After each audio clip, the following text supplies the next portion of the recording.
তুমি মানুষ না, মানুষ তো তোমরাও তো মানুষ। হ্যাঁ গ্রাম এখানে নাই, আমরা তো বলি কিন্তু ওরা না করলে তারপর হাট হচ্ছে। কিন্তু দেখুন আজকে যে এই জায়গাটা এত সুন্দর করেছে, এই যে কত লোক আসছে, কত পর্যটক আসছে, হ্যাঁ তাদের জন্যও তো আমরা নিশ্চয়ই কিছু করার জন্য আগ্রহ, সেটাই নিশ্চয়ই তোমাদের জন্য সব কিছুই করবে। এই ভাঙা জর্জর জায়গাটা কত সুন্দরভাবে এখন ব্যবসা হচ্ছে, কত ভালো লাগছে, তাই না? সেটাই বলছি। তোমার নাম কি দাদা? চিত্তরঞ্জন খামরি। এই জায়গাটা কি নাম দাদা? তোমার গোপীবল্লভপুর রাজবাড়ি? হ্যাঁ রাজবাড়ি না, আচ্ছা ওটা হাট, গোপীবল্লভপুর হাট। গোপীবল্লভপুর হাট, এটা রাজবাড়ি। হ্যাঁ এটা তোমার হচ্ছে তোমাদের শ্রী শ্রী গোপেশ্বর জিউ শিব মন্দির। হ্যাঁ এটা তো শিব মন্দির, রাজবাড়ির মধ্যেই পড়ে। আচ্ছা থ্যাংক ইউ দাদা। এখানে হাট হয় এই রাজবাড়ি, আপনারা দেখেছেন যে এটা রাজবাড়ি জরাজন্ত অবস্থা পড়ে রয়েছে, একদম ভেঙে চুরমার। হ্যাঁ গোপাল গোপীর বল্লভপুর এই রাজবাড়ি, এখানে হাট বসে অসাধারণ, সেটাও দেখিয়ে দিলাম হাটটা। এই সেই গাছ কোটি কোটি বছর ধরে এই গাছটি রয়েছে এখানে। এখানে হাট বসে, লোকে এখানে ঘুরতে আসে।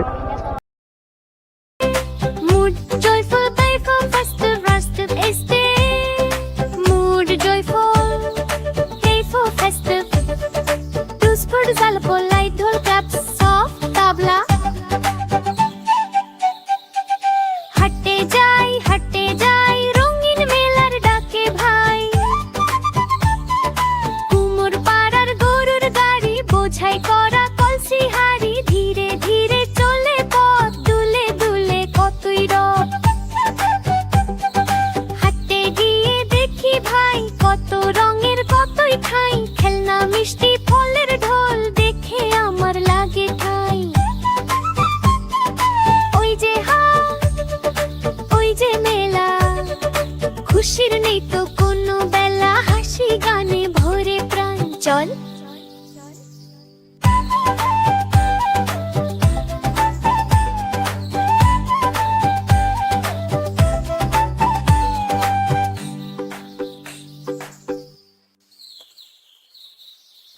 আমরা নিজেরাই চলে এসেছি গোপীবল্লভপুর রাজবাড়িতে, খাটিয়া তৈরি হয়। এখানে বাইকে রাখা হয়েছে, পুরোটাই এখন মেলা বসে। মেলা কেউ জানে কিনা জানি না, সবাই বলে রাজবাড়ি ভাঙা জরাজীর্ণ। এটা খুব সুন্দর জায়গা, এখানে সব কিছুই হচ্ছে।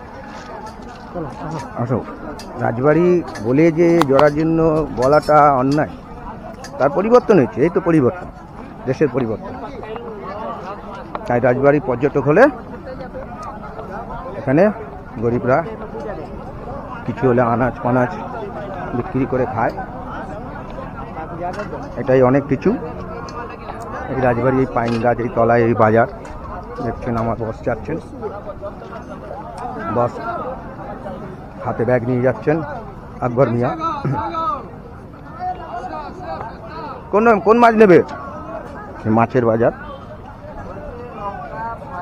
মাছের বাজার, আগেরটা সবজির বাজার।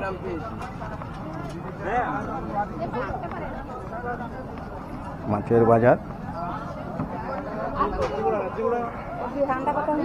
সবজির বাজার। মাছের বাজারে মাছ নেই, আছে? চলো মাছ নিয়ে নাও।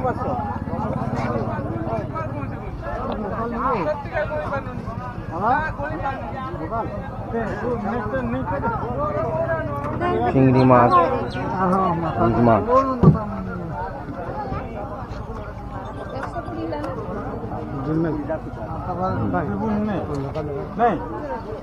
আলু আসছে প্লাস্টিকের মানে নিচে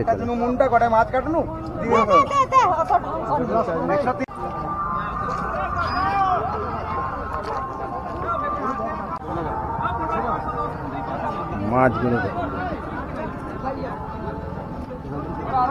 চলো বাজারে যাচ্ছেন, আমাদের বিদিশ দা বাইক নিয়ে এসেছিলেন শ্রী রাধা গোপীজি শিব মন্দির। সেই দিন আমরা ছেড়ে চলে যাচ্ছি। সবাইকে থ্যাংক ইউ জানাই। আর জানি চ্যানেল থেকে এই যে গোপী রাধা বল্লভপুরে যে রাজবাড়ির পাশে যে এই রাজবাড়ি যে হাটটা, এটা সবাই মিস করবেন। এখানে না আসলে বুঝতে পারবেন না, যেহেতু এটা আজকে রবিবার হাট বসে, সেই কারণে রবিবারে এই হাটটা এখানে পাবেন। রবিবার করে হাট বসে। বাজার হয়ে গেল। আদা রসুন কাকা ভালো তো?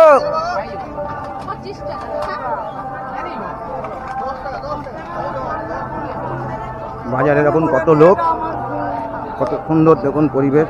গ্রামে এটা হচ্ছে হাট বসে, এখানে শুটকি মাছ সব রকমই আছে, সব কিছুই দেখাবো। এখানে বিভিন্ন শুটকি, সমুদ্রের মোরলা শুটকি, আবার এগুলো মোরলা মাছ, এগুলো মোরলা মাছ, এগুলো মোরলা মাছ, ওগুলো ছোটো চিংড়ি, এগুলো বড়, এগুলো বড় বড় সেম সেম এখানেও পাবেন। ও যা শুটকি মাছ,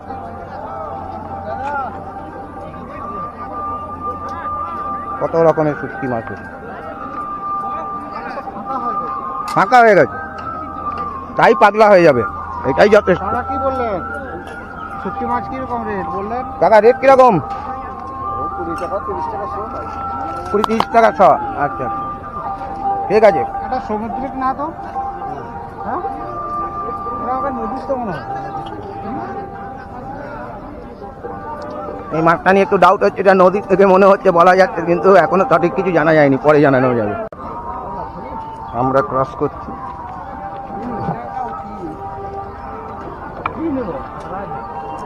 এই সেই হাট বাজার যেটা বললেন উনি, আমি যে ঘুরতে এসেছিলাম বাজারে, আপনার সবজি টবজি নিচ্ছেন। ওটা আদা পেঁয়াজ রসুন 20 টাকা শো কোটা। হ্যাঁ নিয়ে নিচ্ছি তো, ভালো হবে, উন্নতি হবে। এই যে গাছ হবে, ইউটিউবে হবে, ইউটিউবে। উইকেন্ড আসেই তো।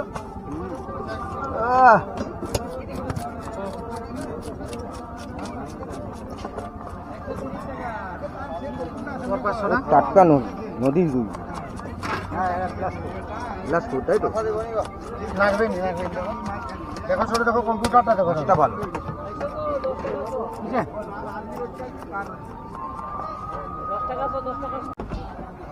বাজার দেখুন, অসাধারণ বাজার।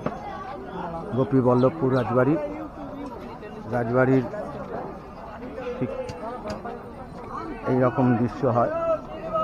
ভেঙে যায়, জলাজন্ত হয়, কিন্তু জায়গাটা পরিষ্কার থাকে। আমার স্যার বাজার করে ফিরবেন। একটু চারদিকটা দেখাই, ওখান থেকে দেখুন খুব লাগছে। এটা বেল গাছ, দেখিয়ে তোমাদের তো বিশাল বড় বেল গাছ। বিশাল বড় নিম গাছ। ভিডিও করো, ভিডিও করো, এনাকে তো করবো। বাইরে করো, বাইরে করো, কথা বলো। কেমন আছেন? ভালো আছেন? মাছ 120 টাকা কিলো বিক্রি হচ্ছে আমাদের গোবিবল্লভপুরে। আচ্ছা। কি করে চলবো আমরা? হ্যাঁ, দাদুকে বলে দিবেন। নতুন সরকার ভালো লাগছে না আগের সরকার ভালো ছিল? সব ভালো, হ্যাঁ, আচ্ছা আমাদের আচ্ছা, সব ভালো। কিন্তু কোনো কাজের নয়। ব্যাস, আমি কাজে ফাজে দেখি না, আমরা খেটে খাচ্ছি, ভালো এটাই। ব্যাস, খুব সুন্দর। এই যে ব্যাস, আমরা এটা খাটতে পারি, এই- আমরা যাই। এটাই যে উনি বললেন, একজন খাটনেওয়ালা পরিস্থিতি, যে ওর মধ্যে কোনো হিংসা নেই, না, পয়সা লাগে না, খাটতে হবে, খেতে হবে। খাটতে হবে, খেতে হবে। এই ঝাড়গ্রামকে আরো বড় করতে হবে, তাই তো? এইটা।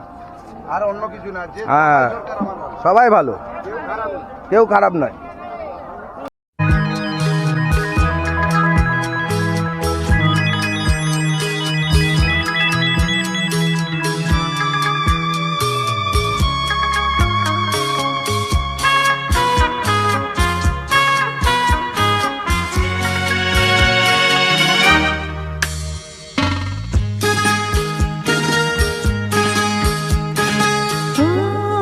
তোমারই চলার পথ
গোকুল ভবন নামে, এই যে গোকুল, একেই বলে গোকুল ভবন,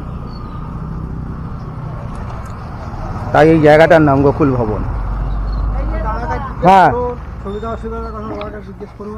গোকুল ভবন দাদার একটা পরিচিত জায়গা, আমাদের ব্রিটিশদা, আর এই ব্রিটিশদার বন্ধুর দোকানে আমরা এসেছি আজকে। এখানে সুব্যবস্থা, আপনাদের যা আগের মন্ত্রী ছিল এখনকার মন্ত্রীরা কি করে, কিন্তু আপনারা খুব কষ্টে আছেন, এটা দেখে বোঝা যায়। আমিও তো মানুষ, তাই মানুষের পাশে দাঁড়ানো সাধারণত কর্তব্য। তাই আমার চ্যানেল থেকে যদি কোনো আপনাদের উপকার হয়ে আসতে পারে, সেটা সব থেকে বড় খুশি হবে আপনি এবং এই আমার দাদা।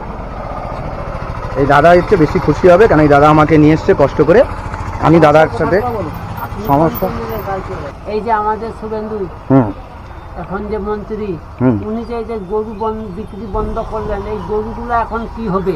হ্যাঁ, এইবার আপনাদের একটা ছোট্ট উদাহরণ দিচ্ছি। যেহেতু এই গরুগুলোকে আপনারা বিক্রি করতে পারবেন কখন, যখন গরুটা আপনার 16 বছর পূর্ণ হবে, তখন ওই গরু আর কিছু থাকবে না, তাই ওটা বিক্রি করার মতন যোগ্যতা জায়গা নেই। কিন্তু হ্যাঁ, গ্রাম অঞ্চলে এখন গরুকে রাখার খুবই প্রয়োজন, কারণ গ্রামে দুধ, গরু রাখা- পালিত পশু, বুঝতে পারলেন? এগুলো বিক্রি করা তো সব দিন এগুলোকে রাখতে পারবো না। না, সেটা রাখতে পারবে না। আমাদের একটা কথা হচ্ছে, এই যে বাছুরটা, হুম। এই বাছুরটা আমি 1.5 বছর পরে বিক্রি করবো। 1.5 বছরের জায়গায় 15 বছর হয়ে যাবে। হুম। এটা রাখবার জায়গা কে দেবে? একদম ঠিক কথা। এই যে আপনারা এই কথাগুলো বলছেন, এই যে প্রয়োজনের যে এইটুকুনি যে কথাটা বললেন, যে গরুটা কোথায় রাখবো, মেন পয়েন্ট, হ্যাঁ। এটাই অনেক বড় ব্যাপার। এইটুকুনি আমাদের শুভেন্দু দাকে জানান যে যে দেখুন, শুভেন্দু গ্রামে যে গরুগুলা রেখে যে ওদের গরু রাখার জায়গা আছে, কিন্তু ঘর নেই, ঘর কে করে দেবে? ঠিক এটা নিশ্চয়ই ঘর একটা অবশ্যই ঠিক এটা উচিত। কেননা এটা সম্পূর্ণটা হচ্ছে হয়তো আমার দিক থেকে কিছু ভালো জিনিসটা যাবে, আর এই যে আপনাদের নতুন প্রধানমন্ত্রী বা পুরনো প্রধানমন্ত্রী, এটা হচ্ছে রাজনীতিক, এটা ওদের দিক থেকে যাবে। কিন্তু আমার দিক থেকে যেটা ভালো কিছু যাবে, সেটা যদি আপনাদের উপকার হয়, সেই চিজটা ওদের কাছে নিশ্চয়ই যাবে। সেটা যেভাবেই হোক, ভালো খারাপটা সেটা যেভাবে হোক আর ওদের সাথে বুঝে নেবে, কিন্তু আপনাদের নিশ্চয়ই ভালো হবে, এটুকুনি আমি গ্যারান্টি দিচ্ছি। আর এই যে দেখুন, যত পুরুষ গরুগুলা হয়, পুরুষ গরুগুলা গরুও বা ভাই ওই মা আর স্ত্রী গরু হয়তো বংশ বিস্তার করবে। যখন একটা বাচ্চা 3 বছর হয়ে যাবে, তারপরে থেকে সে বাচ্চা দিতে শুরু করলো, তখন 15 বছরকে সে আরো 2টা স্ত্রী গরু বাচ্চা দিয়ে দেবে। ঠিক। তাহলে যে বংশ বিস্তারটা হবে। ধরুন আমাদের পরিস্থিতি এমনই যে দাদা, এই যেরকম আমরা ছাগল বিক্রি করে যদিও আমরা প্রাণ চালিয়ে যাচ্ছি, কিন্তু এটা যদি গরু বিক্রি করে যদি প্রাণ চালানো যেত, সেই জিনিসটা যদি করতো, এবার গরুগুলো কোথায় যাচ্ছে সেটা জানি না। আমি একটা গরু কিনেছি, হ্যাঁ, গরু কোথায় আমি দুধ যাচ্ছে? খাওয়ার জন্য একটা গরু কিনেছি। একদম। ওই গরু থেকে আমার 10টা হবে। এবার আমি সেগুলো আমি তো কোথায় বিক্রি করতে পারবো না, না, তাহলে রাখবো কোন জায়গায়? একদম। আমাদের ঘরে বর্তমান 2টা গরু আছে, হুম। গাই গরু। হুম তাহলে 2টা বাচ্চা হলো, 4 বছর বাদে সেই 2টা বাচ্চার আবার 2টা বাচ্চা হলো। তাহলে 15 বছর যখনকে পূর্ণ হবে, তখনকে 50টা গরু আমাদের বাড়িতে হয়ে যাবে। তাহলে গোয়াল ঘরে একটা অবশ্যই প্রয়োজন, সেটা সরকারকে ব্যবস্থা করতেই হবে। ঠিক। আরে শুধু গোয়াল ঘর হতে হবে নি, তাদের যে খাদ্যটা আসবে কোথা থেকে? হ্যাঁ, এই আমাদের পরিবেশটা 1 বিঘা জমি চাষ হচ্ছে, 1 বিঘা জমিতে অতি সুন্দর পরিবেশ। জাস্ট আমি ক্যামেরার সামনে বলছি, আমি প্রদীপ্ত, আমি আজ এসেছি ঝাড়গ্রামে উপস্থিত। তাই অবশ্যই এইগুলো ভালো জিনিসগুলো করা দরকার, এগুলো না করলে নিশ্চয়ই কোনো খারাপ হবে। তাই আর্ট জার্নি চ্যানেল থেকে আপনাদের কাছে সত্যি আমাদের সৌভাগ্য যে আমি এরকম জায়গায় আসতে পেরেছি, আর এটা ভালো যাতে হয় সেই জন্য।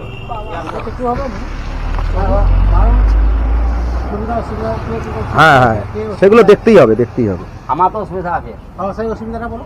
না, অসুবিধা তো সবারই বলে দিল টুকটুক করে। আমি কার্যক্রম করতে পারি না। আমার স্ত্রী নাই, তার বাচ্চাগুলো ছোট, পড়াতে পারিনি। আচ্ছা। পড়াতে পারো না, হ্যাঁ, এটা একটা ম্যান। 2টা ছেলে পড়াতে পারিনি আমি। এটা হচ্ছে ম্যান পয়েন্ট। এটা main আমার point। অনেক দুঃখ গো। আমার যে শালা ছিল, গয়না সব নিয়ে গেছে, 10 লাখ টাকার গয়না আচ্ছা। সব নিয়ে গেছে, জানো। ঠিক, খুব খারাপ জিনিস, খুব খারাপ। তারপরে আমার বাবা বলতে, আমার বাবাকে শালা বললো শালা বললো, খুব খারাপ বললো, এটা বলাটা উচিত বলো না। শালা তোর না। জিনিস, তোর জিনিস আমার জিনিস। সেটাই তো, সত্যি তাই তো, এটা খুব বাজে দিতে, শালা বলাটা ভালো না। আর আমার এমনি যদি আমার এত দুঃখ লাগে, ভাই বোন বলতো তাহলে ঠিক আছে, এটা বলাটা ভালো হয়। ছেলেকে পড়াতে পারিনি জানো। আচ্ছা ঠিক আছে, নিশ্চয়ই নিশ্চয়ই, হ্যাঁ এই ব্যাপারটা দেখবো। এখন তো এই ব্যাপারটা তো অ্যাকচুয়ালি আমার হাত ধরে নয়, এটা সবার জন্য, সবার হাত ধরে যাবে, সবাই ভালো থাকবে। খাওয়াতে পারিনি জানো। ঠিক আছে, আমি চেষ্টা করবো। থাকতো ঠিক আছে বিদিশ দা, চেষ্টা করতাম, গয়না গাড়ি হ্যাঁ 20 বছর দেয়নি। হুম আমার মাকে দিনা খাবো এগুলো চেষ্টা করতে হবে, জানো। নিশ্চয়ই ভালো হয়। আমি পড়াতে পারি না তার ছেলেকে। কেউ অসুবিধায় থাকবে না। সেটা ঠিক, কেউ অসুবিধা থাকবে না, সবাই একটু চেষ্টা করবে। কাজ করি না অসুবিধা নেই, এমনি আমাদের স্বাধীনতা নেই। খেয়ে দিয়ে আমাকে 300 টাকা দেয়। 300 টাকা খুব ভালো, খুব ভালো, হ্যাঁ, তো খুব ভালো। সকালে তো 200 টাকা খাই দিয়েছো। হ্যাঁ এটা ঠিক বলেছে, দই ওখানে 200 টাকা খাইয়ে দিয়েছে, হ্যাঁ এইখানে গল্প। আর সবাই আলাদা আছি, আর 20 বছর। ঠিক আছে, আমি আসছি, আবার পরে দেখা হবে। হ্যালো, হাই, দেখছেন আর্ট জার্নি চ্যানেল থেকে আমি প্রদীপ্ত আপনাদের সামনে নিয়ে এসেছি। আজ এই ঝাড়গ্রাম গোপীবল্লভপুর, যেহেতু এই জায়গাটা আস্তে আস্তে টুরিস্ট স্পটের জন্য একটু একটু করে বাড়ছে। আগের মন্দিরটা একটু হালকা করে তুলে আছি, দেখুন আপনাদের প্রতিটা মুহূর্ত আমি ভিডিওগুলো আপনাদের সামনে তুলে ধরছি। তা এই মন্দিরে ঢুকতে এটা দেখা যাচ্ছে পাশে একটি প্রাথমিক বিদ্যালয়, হ্যাঁ কাপসিয়া প্রাথমিক বিদ্যালয়, যেহেতু জায়গাটার নাম কাপসিয়া। তারপরে হচ্ছে আমি গিয়ে আছি গোপীবল্লভপুর, এটি হচ্ছে ঝাড়গ্রামের দিকে পড়ে। মন্দিরটি খুব সুন্দর, চারিপাশটা বেশ শ্রী রাধা গোবিন্দের মন্দির। দেখুন আপনাদের দেখাতে পাচ্ছি ঠিকঠাক করে, শ্রী রাধা গোবিন্দের মন্দির, কাছে জুম করে নিয়ে যাচ্ছি। দেখুন শ্রী রাধা গোবিন্দের মন্দির, বুঝেছেন, শ্রী রাধা গোবিন্দের মন্দির। মন্দিরটি খুব সুন্দর, তাই এই পরিবেশটি আর্ট জার্নি চ্যানেলকে আপনারা সবসময় সাপোর্ট করুন, পাশে থাকুন। নতুন হ্যাঁ তাকাচ্ছে তো, সবাই তাকাচ্ছে। না আমি এদিকে হ্যাঁ তুমি অনেক পিছনে চলে গেছো, ঠিক আছে। রেকর্ডিং এর জন্য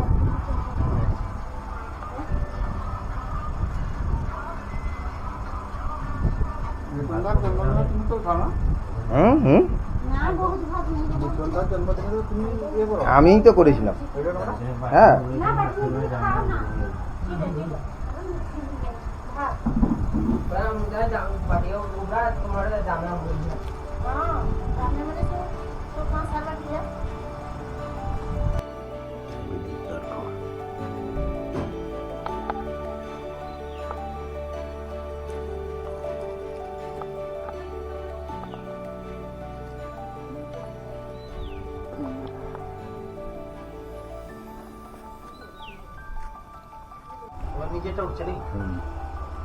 সবারটাই উঠবে এর সাথে।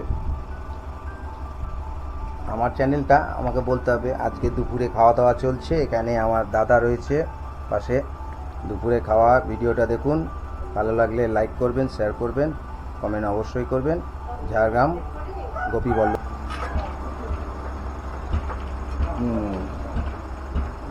চলো ছোট্ট ক্যামেরাটা দেখি। হ্যাঁ একদম চলো।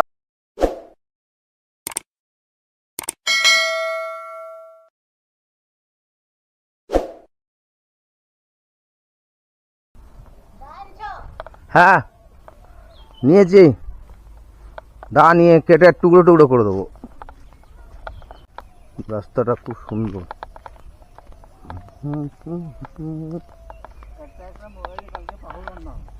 হুম তাই, ও মাই গড, সেই তো টানা কাঁঠাল গাছ, কাঁঠাল পাড়তে চলেছি আমরা। দেখুন এখন বন্ধুরা দুপুরে কেমন মজা লাগছে। আমরা এসেছি জঙ্গলে, কাঁঠাল গাছ,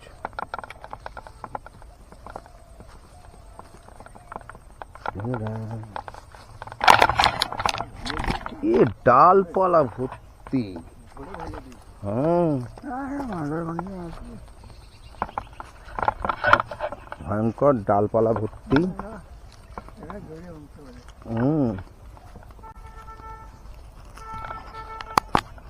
এই সেই জায়গা,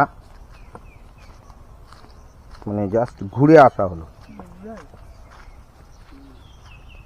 শালবন,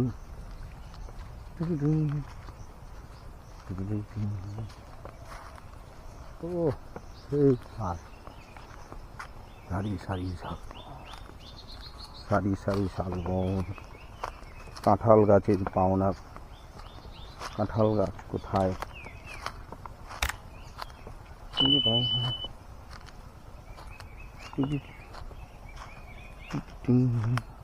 ওই কাঁঠাল পাওয়া গেছে। দেখছেন পাখির আওয়াজ। কাঁঠাল একটা পড়ে গেছে নিচে, আর একটা এই ওই একটা, আর এই যে চারিপাশ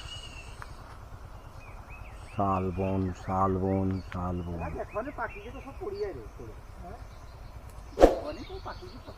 শালবনগুলো দেখুন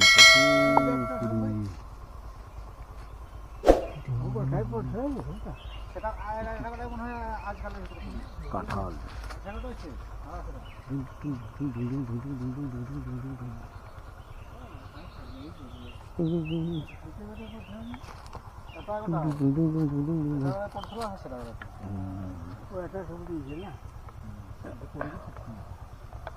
কাঁঠাল পড়ে ভেঙে এখানে কত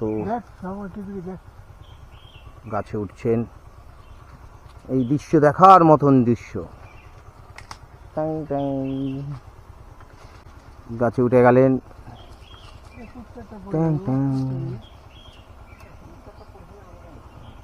কাঁঠালের সন্ধানে চলে এসছে। বেশি দূর যাওয়া যাচ্ছে না।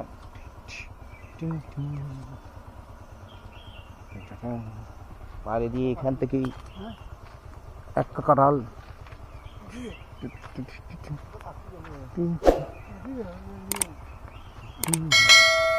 এদিক দিয়ে ভালো পাওয়া যাচ্ছে।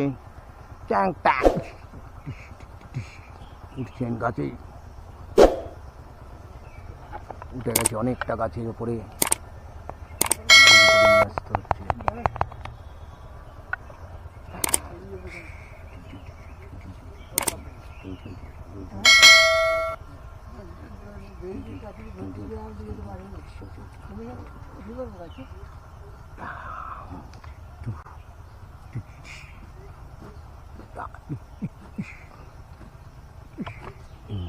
হাতে পাওয়া গেছে কাঁঠালটা। কাঁঠালটা ধরে নেওয়া হচ্ছে। শালবনে আমরা কাঁঠাল নিতে এসেছি। কাঁঠাল পাড়া হয়ে গেছে। শালবন দেখুন কত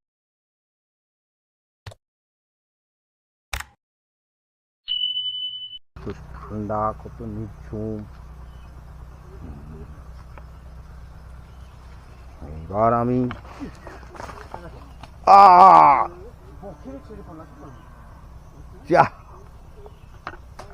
কাঁঠাল ভেঙে পড়ে গিয়ে, কাঁঠাল পড়ে গিয়ে মায়ে পায়ে পায়ে হয়ে গেছে। কাঁঠালটি উপর দিয়ে নেমে এলো, এলো করেছে আস্তে আস্তে।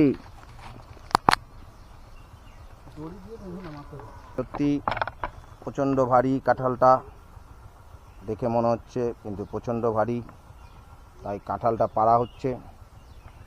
কাঁঠালটা পেরেছি এবং এই সুন্দর আমার এই পেছনে ব্যাকগ্রাউন্ডে দেখতে পাচ্ছেন শালবন। এই শালবনটা খুব সুন্দর, আপনারা দেখতে থাকুন। যা কিছু